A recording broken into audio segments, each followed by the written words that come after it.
In their world, a woman's worth was measured in bloodlines and what her body could yield to the family name. Tess Miller stood in the study of Christian Adler, a man who ruled the city with a cold, lethal pragmatism, carrying a secret that should have made her obsolete. She expected him to discard her. Instead, when the truth finally spilled from her lips, he answered with a single word that tore down every wall she had ever built. The basement smelled of vinegar, dry rot, and old starch. It was the only room in the Adler estate that felt real to Tess.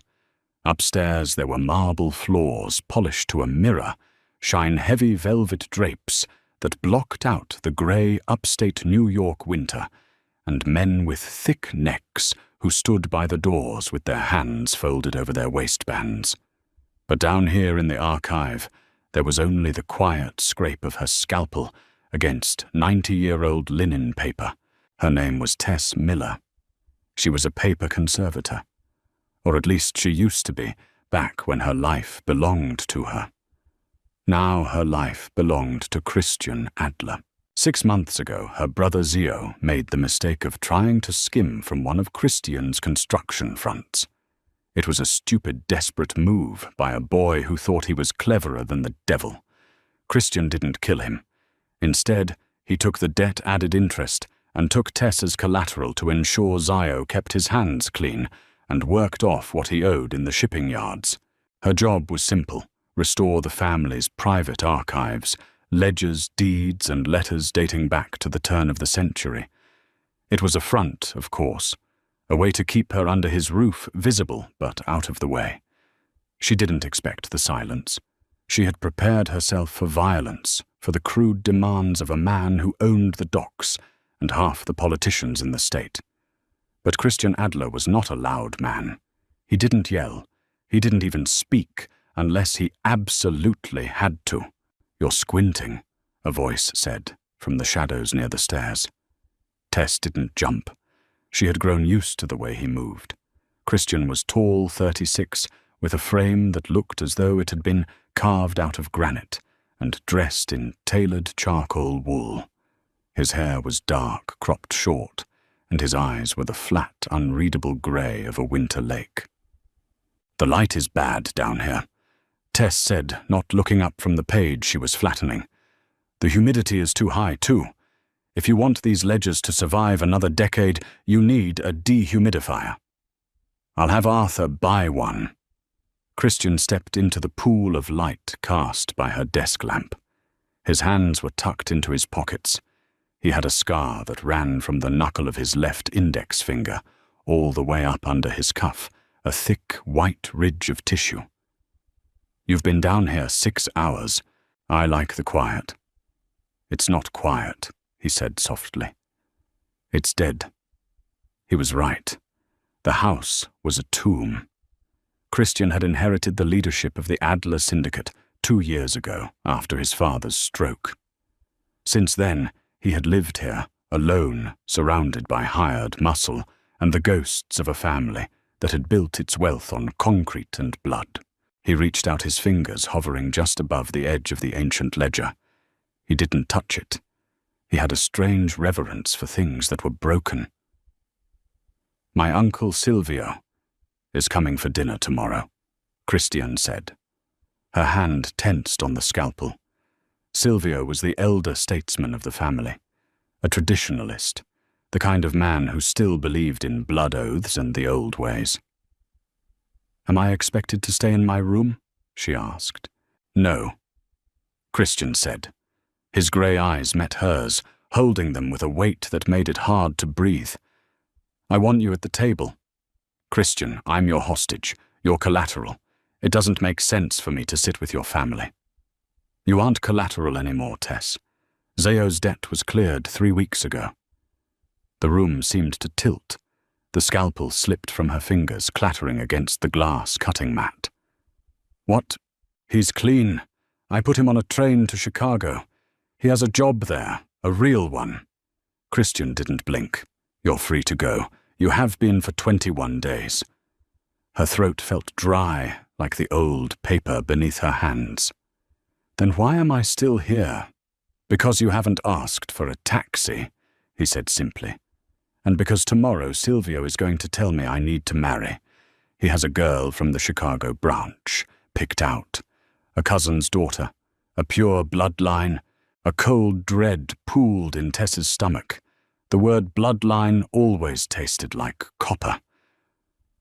And you want me there as a shield, she whispered. No.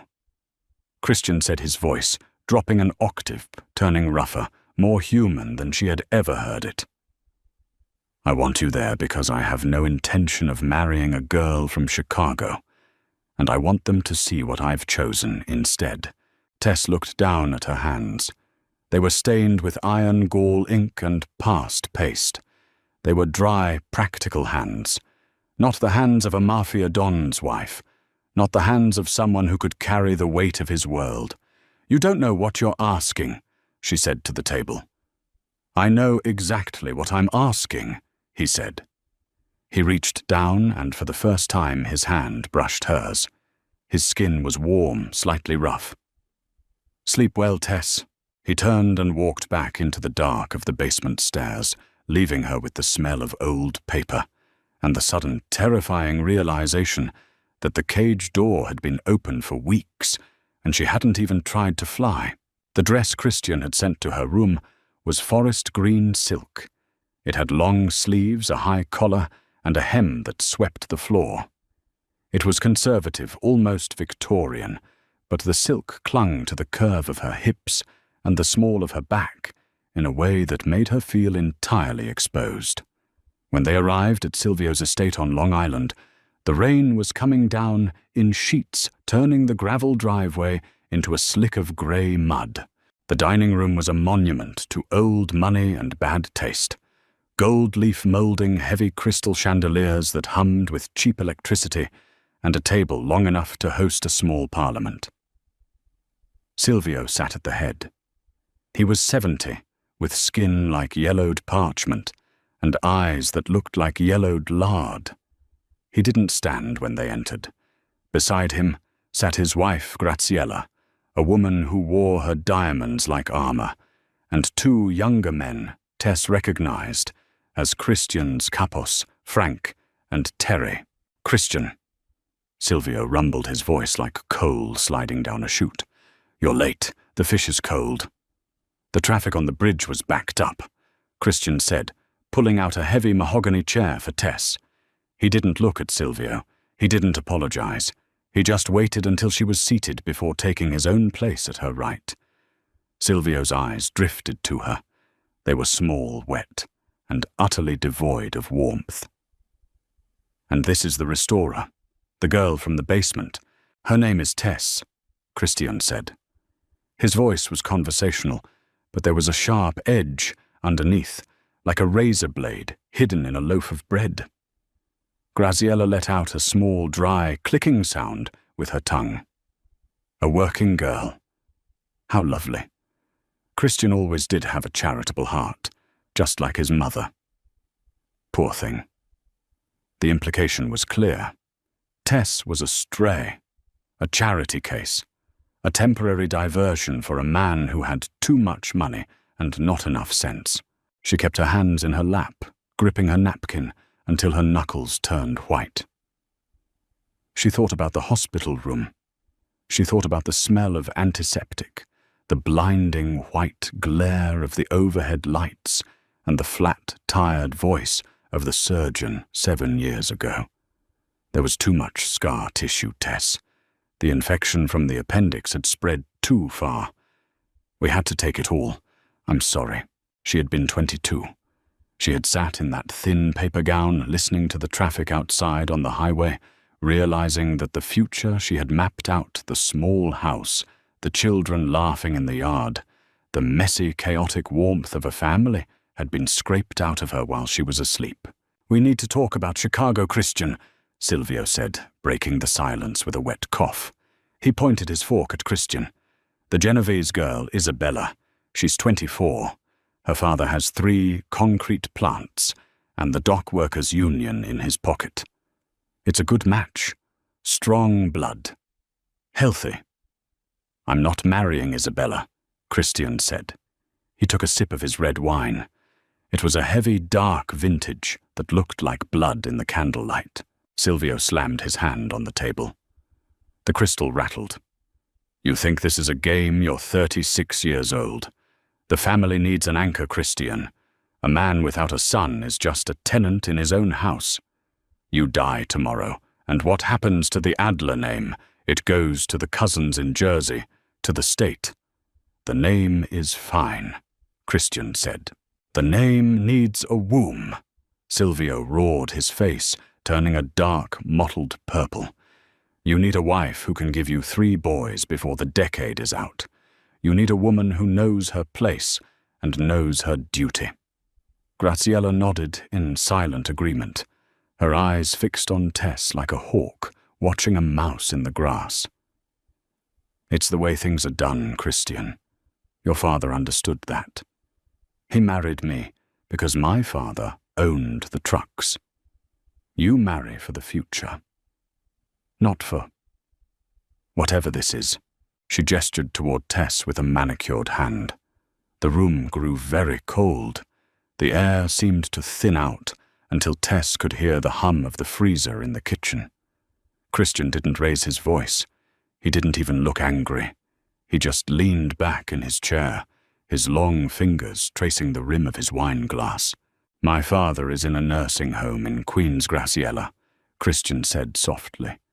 He doesn't know his own name, and he hasn't spoken a word in 2 years. His trucks are parked in a yard that belongs to the city. I don't care about his way of doing things. He stood up. He didn't look at Silvio or Graciela. He looked down at Tess. Get your coat. Tess, he said. The fish is cold. As they walked out, Silvio's voice followed them down the long, carpeted hallway, muffled but heavy with malice. You're making a mistake. Christian A. man who doesn't build a house is just waiting for the wind to blow it down. The rain outside was freezing, now turning into sleet that stung her face as they ran for the car. In the back seat of the armored sedan, Christian sat in the dark, his jaw set, his eyes fixed on the wet asphalt rushing beneath them. Tess looked at him, and for the first time, she felt a deep, aching terror. Not of him, but for him, and for herself. Because she knew the truth, and the truth was a bomb waiting to go off in his perfect cold world. The drive back to the estate was silent. The only sound was the rhythmic slap of the windshield wipers and the low hum of the heater.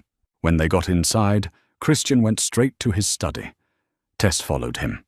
She didn't want to go to her quiet room in the basement. She didn't want to lie in the dark and let the memory of Silvio's words eat away at her stomach. The study was dark, lit only by the embers of a dying fire in the hearth. Christian poured 2 glasses of rye whiskey, his hand steady, his back to her. You don't have to do this, Tess said, her voice barely louder than the crackle of the wood. He turned, holding out one of the glasses. Do what? Fight them for me. She didn't take the glass.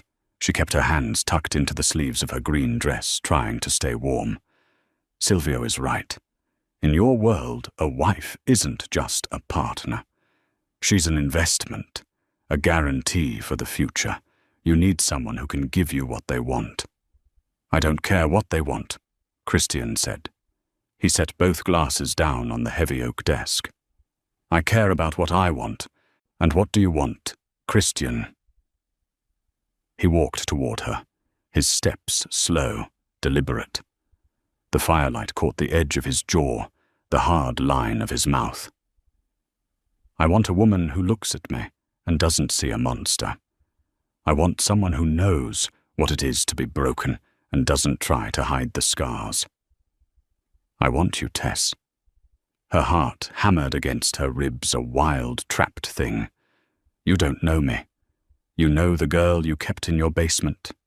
You know the girl who restores your books. I know the way you breathe when you're working, he said, his voice dropping to a whisper. He was close now. She could smell the rye on his breath, the clean, cold scent of the rain on his wool coat. I know the way you look at the rain. I know you haven't smiled once since you got here, but today when you looked at that old ledger from 1912, your eyes went soft. I want that softness. I need it. No, she said, stepping back until her spine hit the door frame. No, Christian. You don't understand. Then make me understand. The tears came, then hot and stinging, burning the backs of her eyes. She hated them. She hated how weak they made her feel, how small. They want an heir, she whispered. Silvio. The family. You. I don't care about an heir. You will, she cried, the words tearing out of her throat, raw and ugly. Everyone does. When you're 40, when you're 50, when you look around this house and there's no one to carry your name, you'll care and you'll look at me and you'll hate me. Christian stopped. He stood 2 feet away from her, his face cast in shadow, his body perfectly still. Tess, he said, his voice level dangerous in its quietness. What are you talking about? She took a deep breath, the air tasting like copper and ash. She looked him dead in the eyes, letting him see the hollow, broken thing she had been carrying inside her for 7 years. I can't have kids, she whispered. I had an infection when I was 22. They had to take everything. I am barren, Christian. I can never give you a son. I can never give you a daughter. I can never give you a family. She closed her eyes, waiting for the shift in the air. She waited for the coldness to settle back into his face, for the polite distance of a man who realized he had made a bad investment.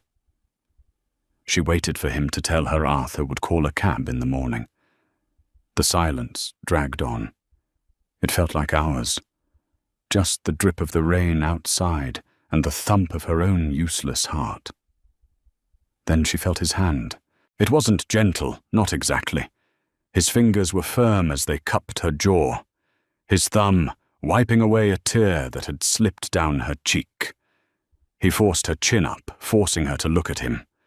His grey eyes weren't cold. They were dark, burning, with a strange, fierce intensity that made her shiver.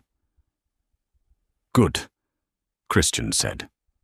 Tess blinked the word echoing in her ears like a gunshot. What?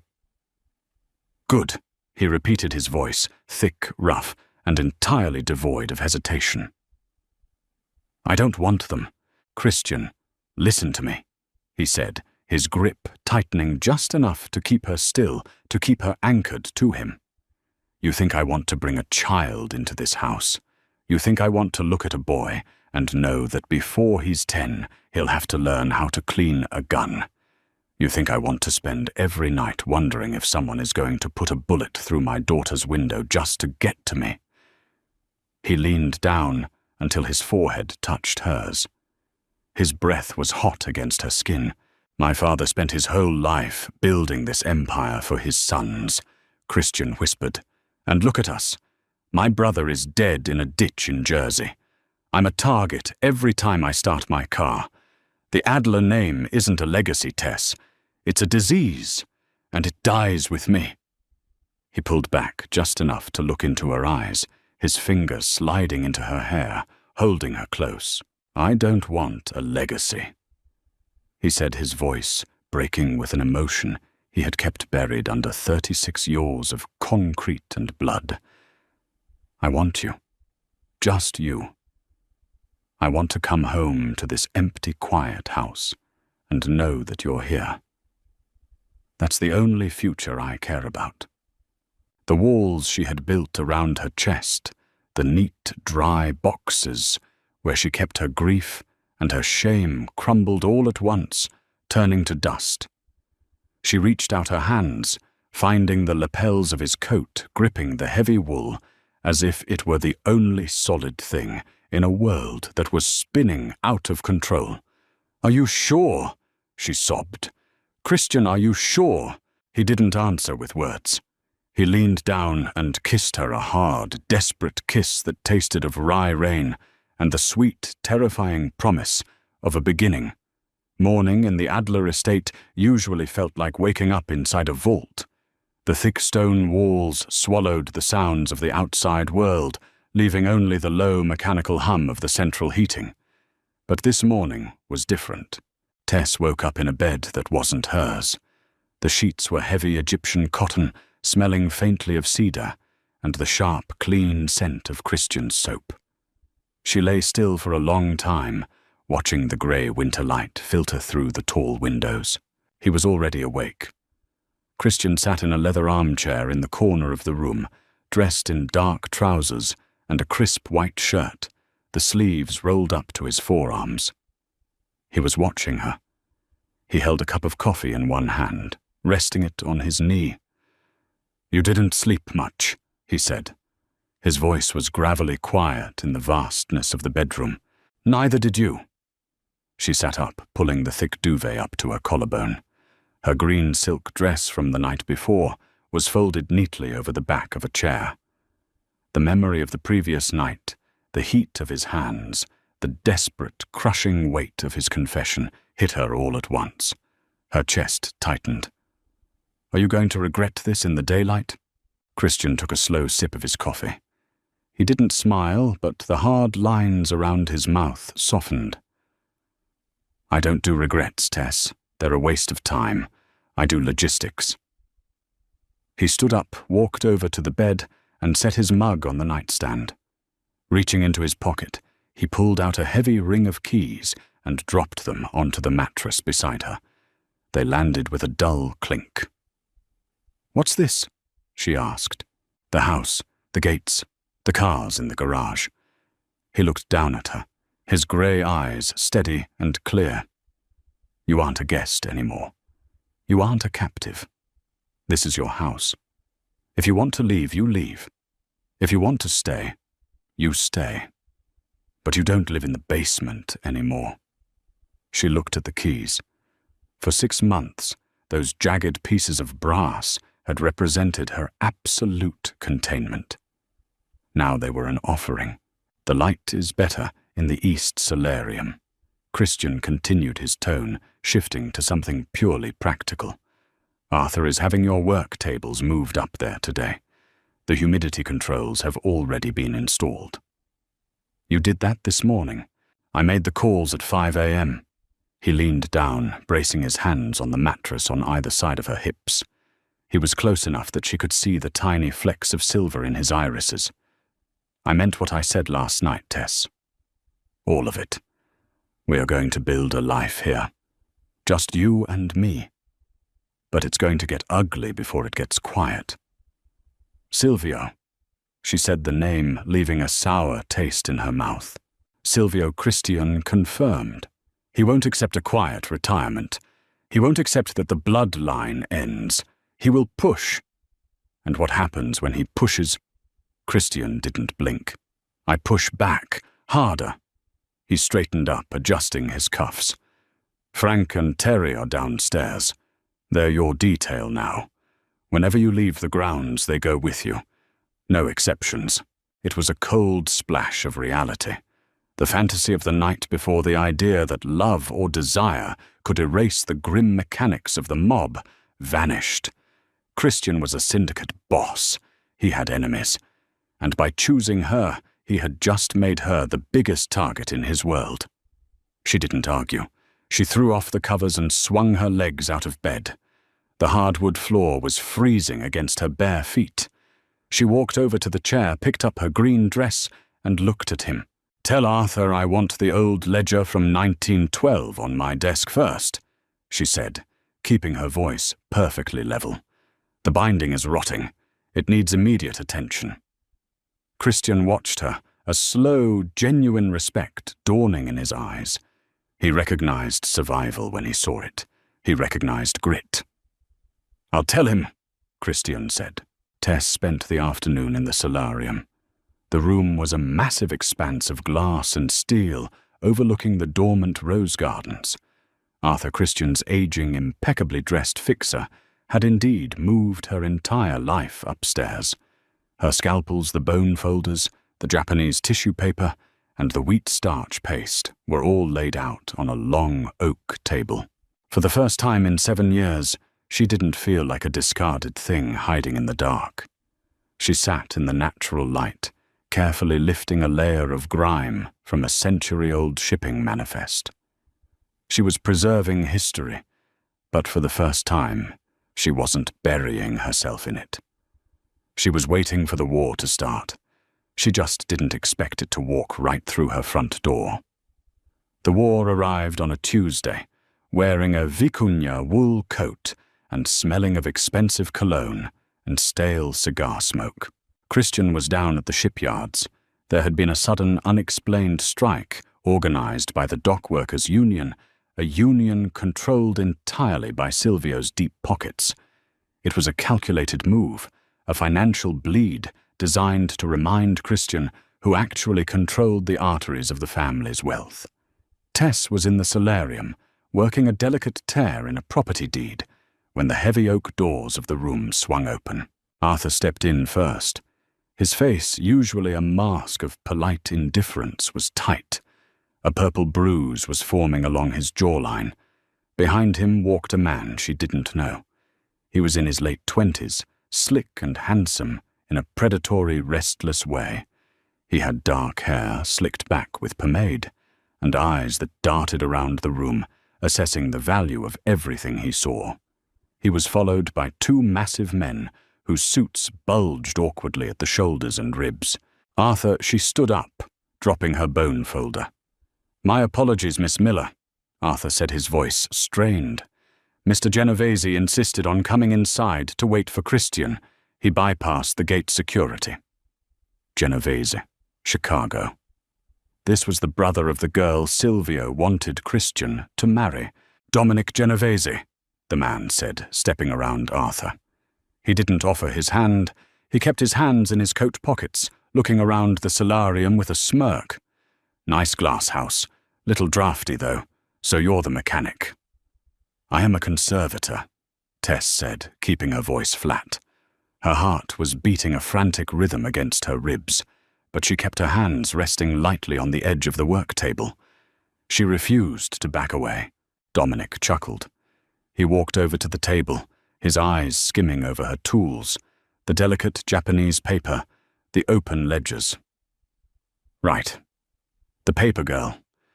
Silvio told me Christian lost his mind. I had to come see it for myself.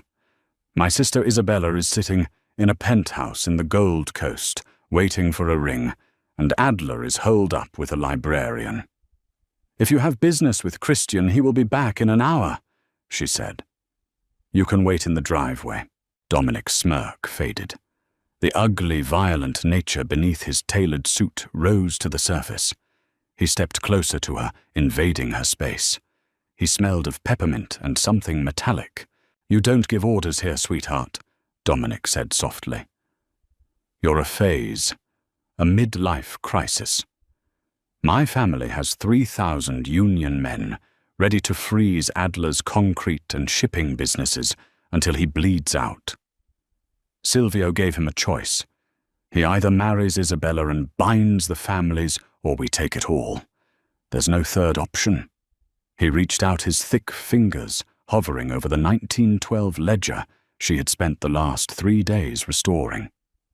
"Don't touch that," she said. Dominic looked at her, his eyes dead and mocking.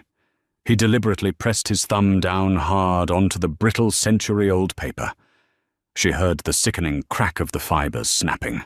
A hot, blinding fury spiked in her chest. It wasn't just about the book. It was about the utter entitlement. The belief that they could come into her house, touch her things, and dictate the course of her life because their blood was supposedly better than hers. She didn't think. She moved.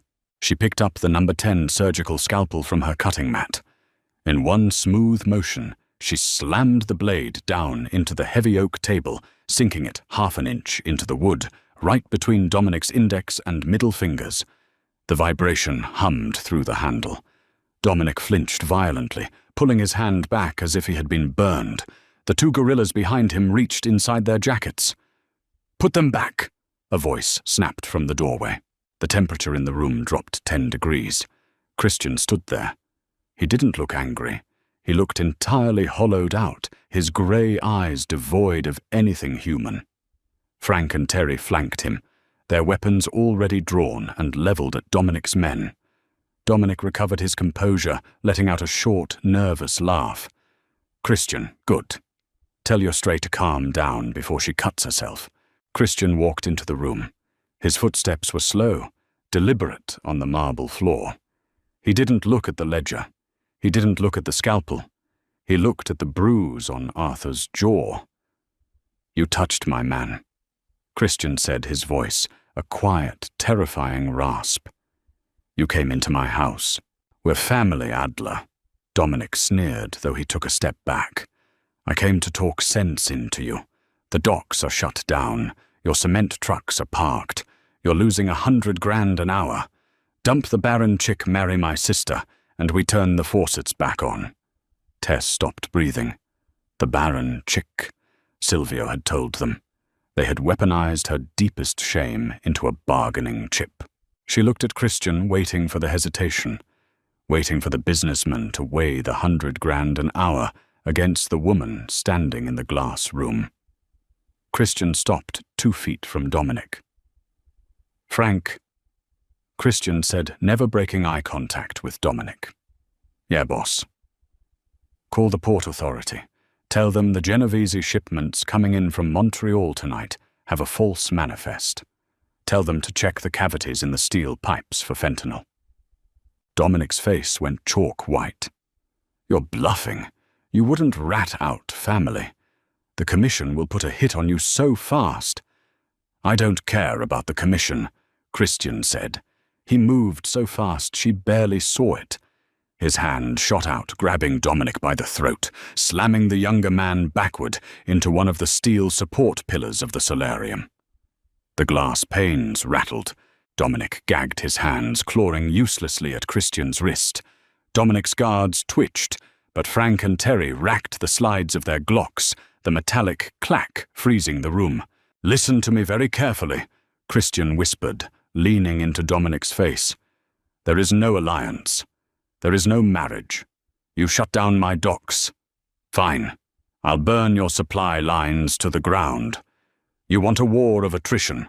I have more money, more time, and absolutely nothing to lose. I will bankrupt your father, and I will bury you under your own union hall." Christian's grip tightened.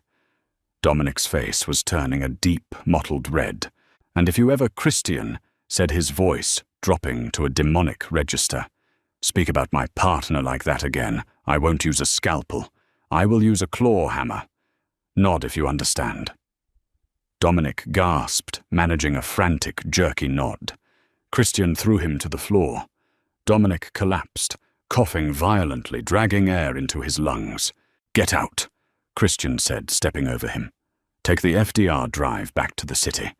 If my men see your car in upstate New York again, they have orders to shoot the block. Dominic scrambled up, humiliated, terrified, and outmatched. He and his men practically ran out of the solarium. The heavy oak doors clicked shut behind them. Silence descended on the glass room, save for the sound of rain beginning to patter against the roof. The adrenaline left her body in a sudden, sickening rush. Her knees went weak, and she had to grip the edge of the oak table to keep from collapsing. She stared at the scalpel, still embedded in the wood, quivering slightly from the residual tension. Christian didn't move toward her immediately. He stood in the center of the room, his chest heaving as he brought the violence back under control. He looked down at his hands, rubbing the scar on his knuckle, taking deep, slow breaths. "Arthur," Christian said, his back still to the room. "Yes, sir," Arthur replied, pressing a handkerchief to his bruised jaw. "Have the gate guards replaced. If anyone sets foot on this property without my direct authorization, again I'll hold the guards personally responsible and double Frank and Terry's hazard pay." "Right away, sir."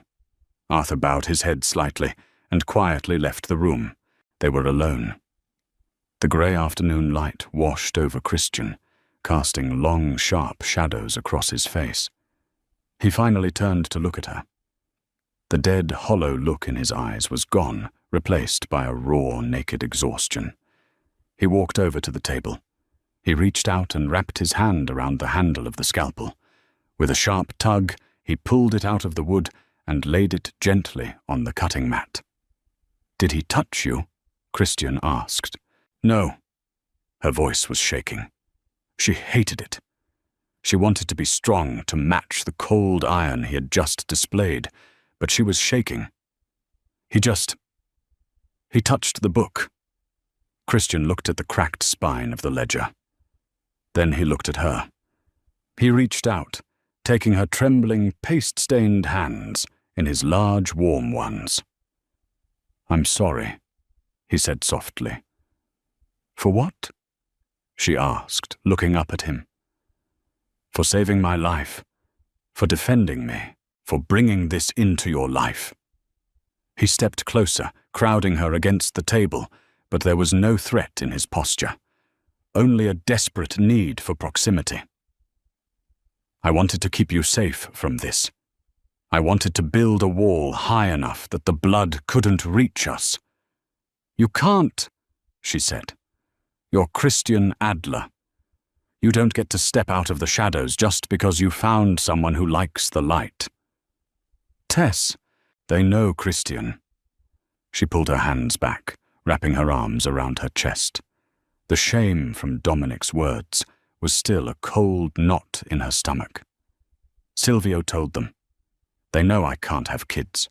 They know I'm a dead end for you. They're going to use it against you. They're going to make you look weak to the other families. A boss who chooses a barren woman over a strategic alliance.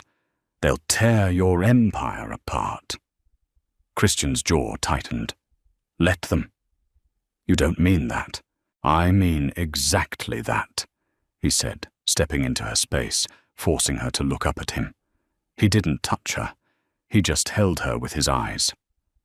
"Do you think I care about the docks? Do you think I care about the cement plants? My father bled for those things, and he's rotting in a bed, eating out of a tube. The families, the commission, Silvio, they worship ghosts, Tess. They worship a future that doesn't exist." He reached up his fingers, brushing a stray lock of hair behind her ear. His touch was so jarringly gentle compared to the violence she had just witnessed. "I told you last night," Christian said, his voice thick with emotion. "I want you. They can have the docks. They can have the concrete. I will burn it all to ash before I let them dictate who I come home to." Tess stared at him, the reality of what he was saying finally taking root in her chest. He wasn't just rejecting an arranged marriage. He was rejecting his entire world. He was using her supposed flaw, her brokenness, as his shield and his sword. She wasn't his weakness. She was his exit strategy. "They'll try to kill you," she whispered. "They can try." Christian replied, a dark, grim smile touching the corners of his mouth. "But I'm very good at keeping what's mine." He leaned down and kissed her. It wasn't the desperate, questioning kiss of the night before. This was a claiming. It was deep bruising and tasted of adrenaline and peppermint and the absolute certainty of a man who had made his final choice. She kissed him back, her hands sliding up his chest, gripping the lapels of his jacket. She felt the hard, unforgiving shape of the shoulder holster beneath his coat. But she didn't pull away. She pulled him closer. She had spent 7 years grieving a life she couldn't have. She had mourned the phantom children, the quiet suburban house, the normalcy that was taken from her on a surgical table. But standing here in a glass room, surrounded by the wreckage of Mafia politics, kissing a man with blood on his hands and iron in his spine, she realized something. She didn't want a normal life. She wanted him. When they finally broke apart, Christian rested his forehead against hers, his breathing ragged. "What do we do now?" she asked, her voice steady, for the first time since Dominic had walked through the door. Christian pulled back his eyes, hardening, as he looked out the rain-slicked windows toward the iron gates of the estate. "Now," Christian said, "we go on the offensive. We don't wait for Silvio to make the next move. We cut the head off the snake." He took her hand, his grip tight and unyielding. "Come on," he said. "You're going to help me dismantle my father's empire." The Adler Syndicate was not a single tangible thing you could burn with a match. It was a ghost ship floating on a sea of shell companies' union kickbacks and real estate trusts, holding properties that didn't exist. To destroy it, you didn't need a hit squad. You needed a forensic accountant with nothing to lose. Or in Christian's case, a paper conservator who knew how to read the history of dead men. They started that night in the basement archive. Christian didn't want the digital files. He knew Silvio and his father had kept the real secrets off the servers. The true leverage was in ink and pulp. Silvio controls the ports because he controls the union president, Christian said. He was sitting on the edge of her work desk, his tie discarded, top button undone. He had a glass of water in one hand and a stack of yellowed receipts in the other. But before he was the elder statesman, he ran the numbers for my father in the 80s. The Genovese family supplied the concrete for the high-rises in Manhattan. Silvio was the middleman. Tess sat under the harsh glare of the halogen lamp, carefully separating pages of a 1986 ledger with a bone folder. The pages were brittle-smelling of cigar smoke and decades of damp basement air. "And you think he skimmed?" "I know he skimmed," Christian said, his voice flat. "Silvio is a greedy man. He built his estate in Long Island on cash he bled from my father's margins. But my father was blind to it. If Silvio was skimming from the Adlers, he was definitely skimming from the Genoveses. We just need the proof." Tess nodded, adjusting her glasses. Her fingers moved mechanically, scraping away dried glue to reveal columns of faded blue ink. "If we find it, what do you do with it?" "I don't show it to the feds," Christian said. "I send it to Dominic's father in Chicago. The commission doesn't forgive theft between families. If the Genovese patriarch sees that Silvio robbed him of millions 30 years ago, the alliance is dead. Silvio becomes a liability. They'll cut him off and the union strike at the docks will collapse." It was a brilliant, vicious strategy.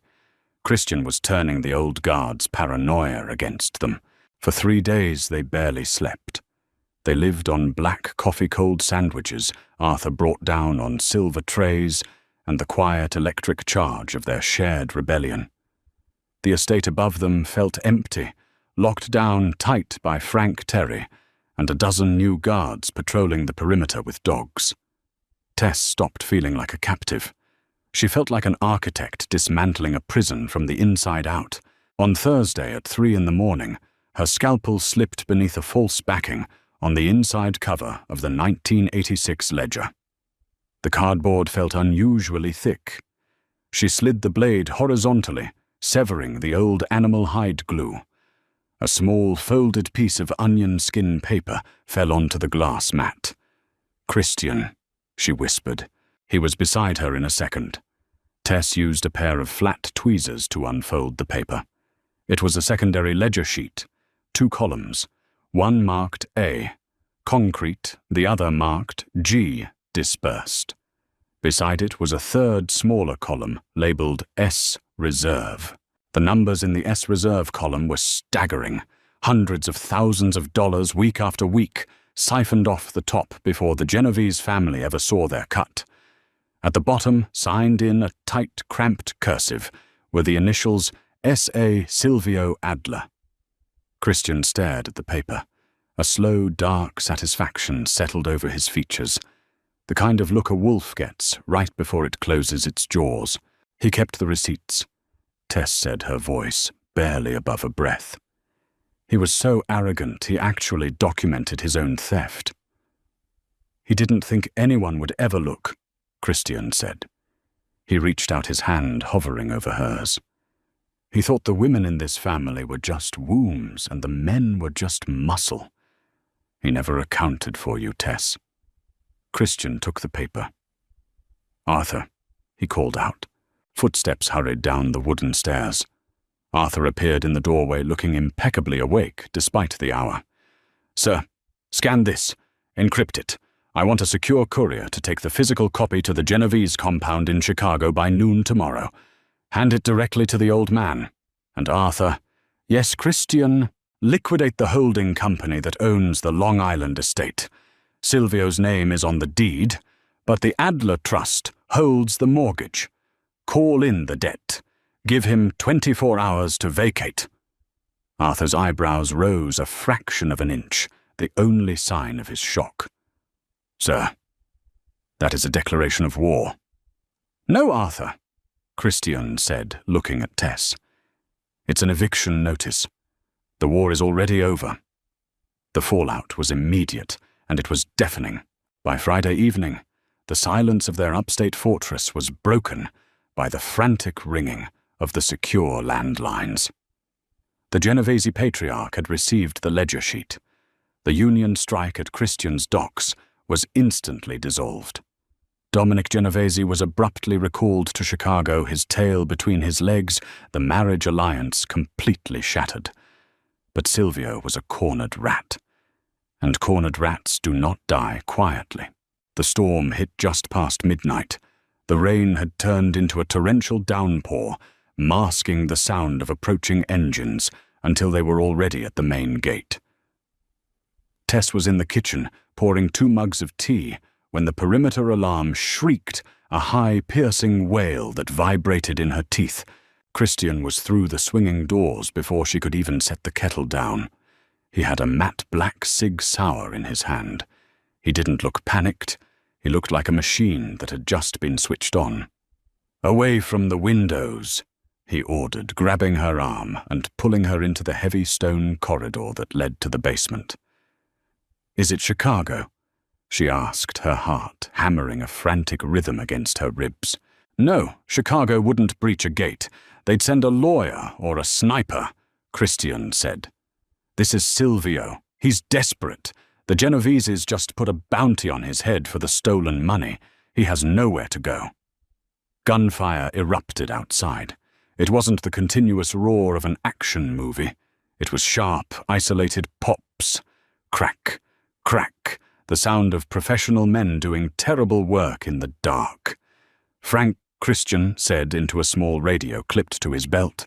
Front gate is holding. Boss Frank's voice crackled back, breathing heavy. 4 SUVs. They rammed the iron. Terry took out the lead driver. They're trying to push through on foot. It's Silvio's personal detail. Pin them down. Do not let them reach the steps. I'm coming out. Christian, no. She grabbed his arm. The fabric of his shirt bunched in her fists. You don't have to go out there. We have the basement. We have the steel doors. Let the guards handle it. He stopped. He looked down at her hands, gripping him like a lifeline, and then up at her face. The coldness in his eyes fractured, revealing the man she had spoken to in the study. If I stay inside, he'll siege the house. Someone will get lucky, and a bullet will come through a wall, Christian said softly. I told you I'd protect what is mine. That means finishing this in the rain, not in our hallway. He reached out his thumb, brushing over her cheekbone. Go to the archive. Lock the vault door. Do not open it for anyone but me or Arthur. Tess wanted to argue. She wanted to tell him she wasn't a fragile thing to be hidden away. But she looked at the gun in his hand and the hard line of his jaw, and she knew this wasn't about her pride. It was about survival. She nodded once. Christian turned and ran toward the front foyer. Tess turned and ran for the stairs. The archive vault was a heavy steel room built by Christian's grandfather.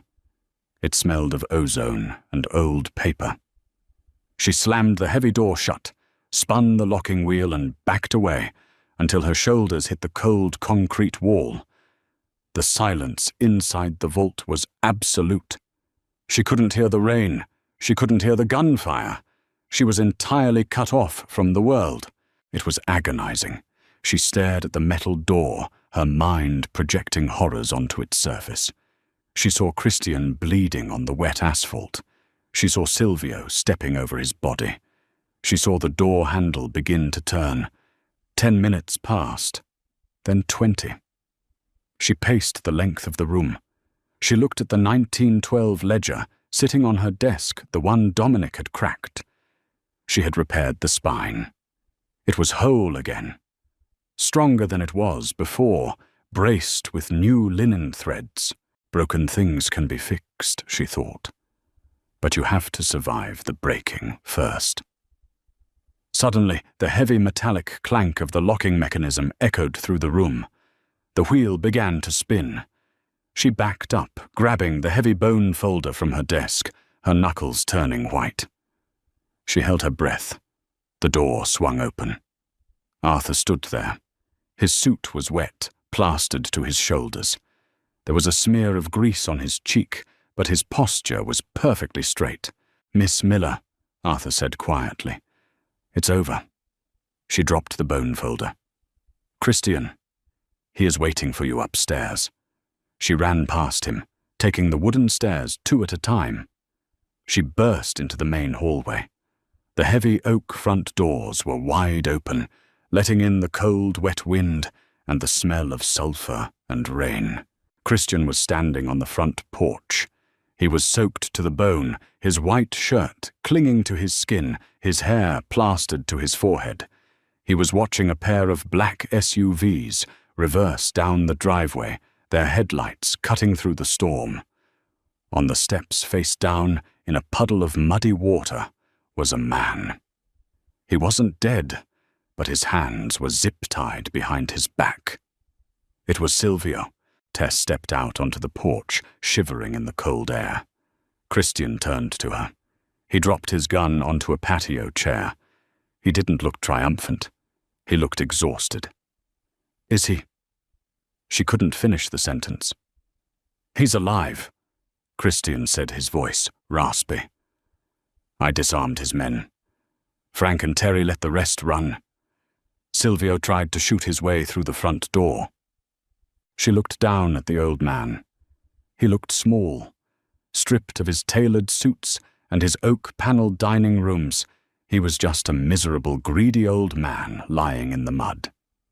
"What happens to him?" she asked. "Frank is driving him to the airfield," Christian said, not looking at his uncle. "I chartered a plane to Bogota. He has a passport and $50,000 in a duffel bag. He can never come back to the States. If he does, the Genoveses will kill him. If he tries to contact the commission, I release the rest of the ledgers and bury his entire bloodline in federal indictments." Silvio groaned, turning his head to look up at Christian. The rain washed the mud from his wrinkled face. "You killed the family, Christian. You ended it all. For a barren whore." Christian didn't flinch. He didn't yell. He just walked down the steps, crouched beside Silvio, and spoke in a voice so low it barely carried over the rain. "The family was already dead, Silvio. It died a long time ago. I just stopped pretending the corpse was breathing." Christian stood up. He gestured to Frank, who hauled Silvio to his feet and dragged him toward a waiting car.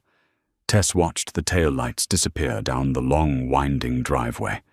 The heavy iron gates swung shut behind them, locking with a definitive mechanical clang. The estate was quiet again. But it wasn't the dead, heavy silence of a tomb anymore. It was the silence of a slate wiped clean. Christian walked back up the steps. He looked down at his hands. They were trembling slightly from the adrenaline. Tess stepped forward and took them in hers. They were freezing. "It's over," he whispered, resting his forehead against hers. "The docks, the concrete, the commission. Tomorrow I sign the businesses over to the unions and the foreman. Let them fight over the scraps. The Adler syndicate is finished." "What does that leave us?" she asked, looking up into his grey eyes. "A house," Christian said. His thumb brushed over her bottom lip. "A ridiculous amount of clean money. And time. Lots of time." She leaned up and kissed him, tasting the rain on his skin. She wasn't collateral anymore, and he wasn't a king trapped in a concrete castle. They were just two people standing in the ruins of an empire, ready to build something real. 6 months later, the basement archive was completely empty. The heavy steel vault door was propped open with a wooden doorstop. The halogen lamps were gone, the dehumidifiers unplugged. The smell of vinegar and old starch had faded, replaced by the scent of pine cleaner and fresh air, drifting down from the open windows upstairs. Tess stood in the center of the room, holding a small cardboard box. Inside were her scalpels, the bone folders and the Japanese tissue paper, the tools of her trade. She was packing them up not to put them away, but to move them to the East Solarium permanently. "You missed a spot," she turned. Christian was standing in the doorway, leaning against the frame. He was wearing faded jeans and a plain grey t-shirt. The tailored charcoal suits had been donated to a charity drive in the city 3 months ago. His dark hair was a little longer, curling slightly at the nape of his neck. He looked younger. He looked lighter. "I'm just making sure I didn't leave any scraps behind," she said, hoisting the box onto her hip. Christian walked over and took the box from her, his fingers brushing hers. "Arthur is already loading the truck with the old furniture. We don't need to keep any of it. If you want to gut this room and turn it into a wine cellar, we can do that." Tess looked around the concrete walls. This room had been her cage. It had been the place where she hid from the world, convinced that her lack of a future meant she only belonged in the past. "No wine cellar," she said. "Let's turn it into a greenhouse, put in some grow lights.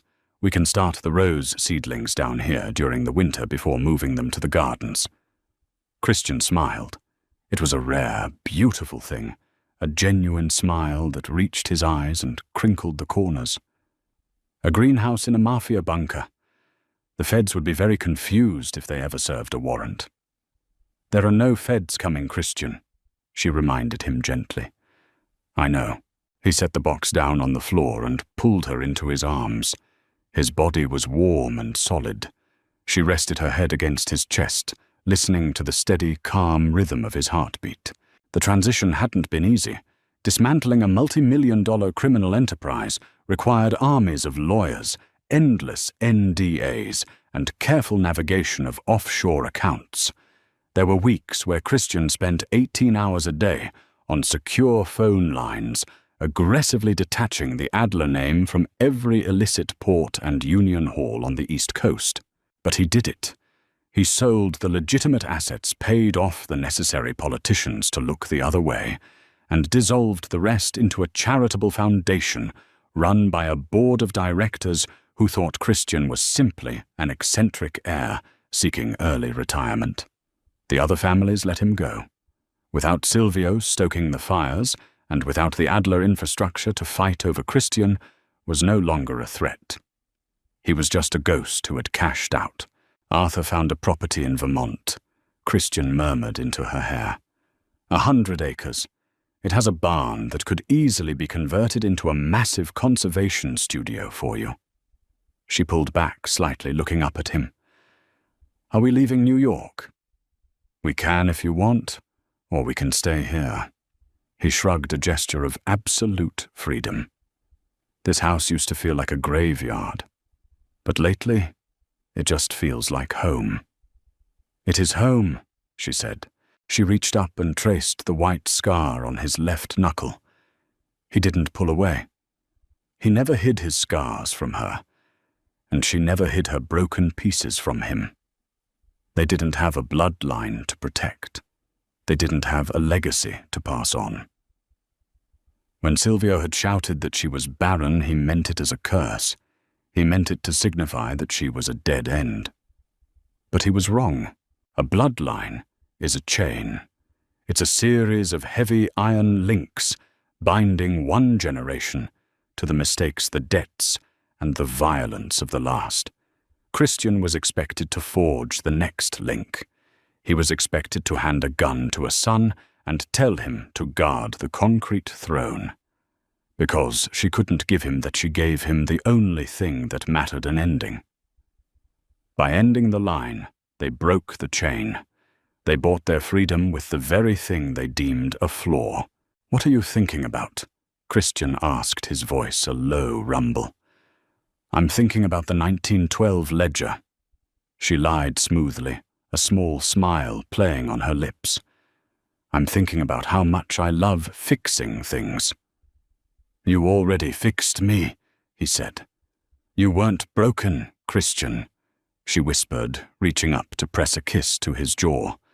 "You were just buried. I just helped dig you out." He kissed her, then slow and deep, pulling her tight against his chest. There was no desperation in it anymore. No fear of the dark outside the gates. It was just the quiet, enduring heat of a fire built to last. They walked up the basement stairs together, leaving the heavy steel door open behind them. The house above was flooded with morning light. The velvet drapes had been taken down.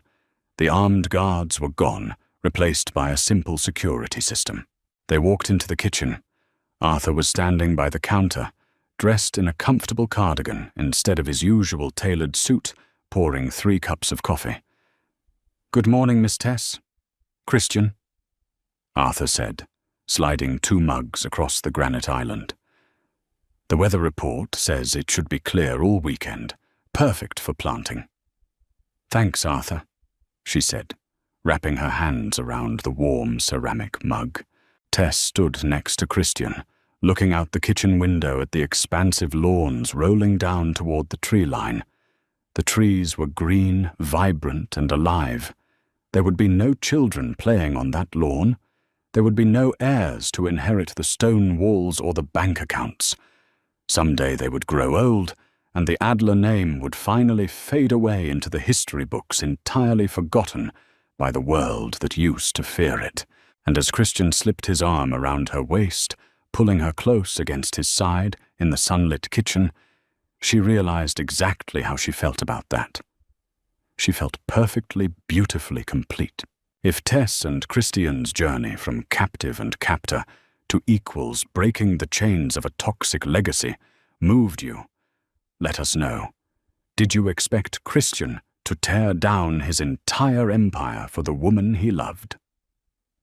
Their story proves that sometimes our greatest perceived flaws are actually our ultimate salvation. If you loved this deep, grounded dive into Mafia romance and want more stories where broken people find strength in each other, hit that like button, share this video with your friends, and subscribe to the channel for more unforgettable audio dramas. See you next time.